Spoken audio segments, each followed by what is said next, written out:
So, in yesterday class, we discuss about induction takes place in conducting bodies. Induction takes place in conducting bodies. In today's class, we discussed about induction takes place in non-conducting bodies. What are the differences between conducting bodies and non-conducting bodies? In conducting bodies, there are free electrons. These electrons are free to move. But in the case of non-conducting bodies, electrons are bound to the atoms. These are unable to move freely. Here what happens, this is a positive charge. This positive charge is brought near to the atom of non-conducting body. Then what happens? This electron cloud is attracted by this positive charge, so that the shape of the atom gets distorted. So this positive charge is repelled by this positive charge. Now the shape of the atoms looks like this. In this case, the atom behaves like a dipole. But the major difference is here, in the case of conducting bodies, the magnitude of induced negative charge is equal to magnitude of positive charge. But in the case of non-conducting bodies, the magnitude of induced charge is not equal to magnitude of positive charge. So that is the differences between induction in a conducting bodies and non-conducting bodies. So based on the induction concept, we are going to discuss one problem. See that problem?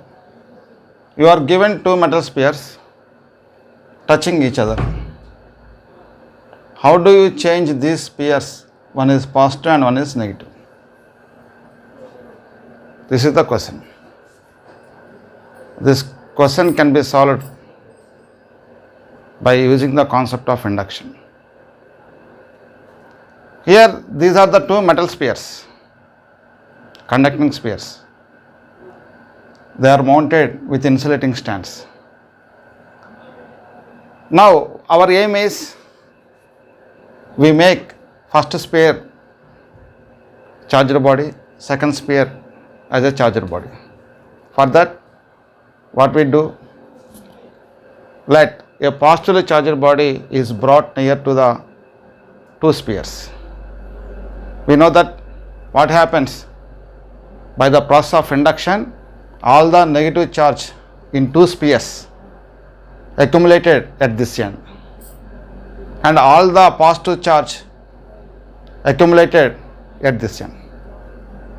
This is what we know as induction. Now, remove this positively charged body and separate these two spheres at certain distance. Then what happens?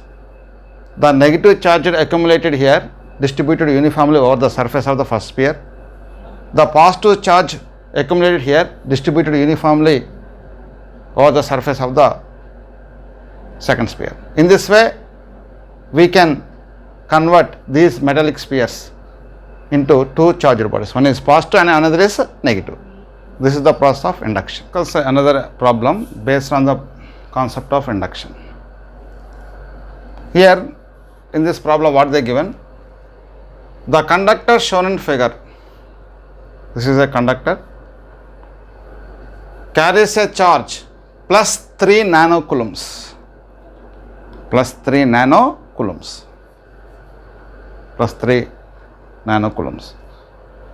The charge within the cavity, that means in this conductor there is a cavity. This is a cavity. within the cavity. Insulated from the conductor is minus 5 nanocoulombs. So, how much charge is present within the cavity? Minus 5 nanocoulombs. Here the question is, how much charge is on inner and outer surface of the conductor? Inner and outer surface of the conductor. So, this is the inner surface and this is the outer surface of the conductor. That means what? In the presence of minus 5 nanocoulombs in the cavity, how much charge present in the inner surface and outer surface of the conductor? So, this question easily solved by the concept of induction. So, here minus 5 nanocoulombs is present. Due to the induction process, what is the charge induced here? Plus 5 nanocoulombs. Plus 5 nanocoulombs. Equal and opposite charges. Okay, inner surface. On the inner surface, plus 5 nanocoulombs charge is induced. Tell me, what is the charge induced on the outer surface? Minus 5 nanocoulombs. Minus 5 nanocoulombs. Minus 5 nanocoulombs. Minus 5 nanocoulombs charge is induced due to this plus 5 nanocoulombs. So, what is the total charge present on the outer surface of the conductor? Minus 5 nanocoulombs plus 3 nanocoulombs is equal to how much? Minus 2 nanocoulombs. This is our answer.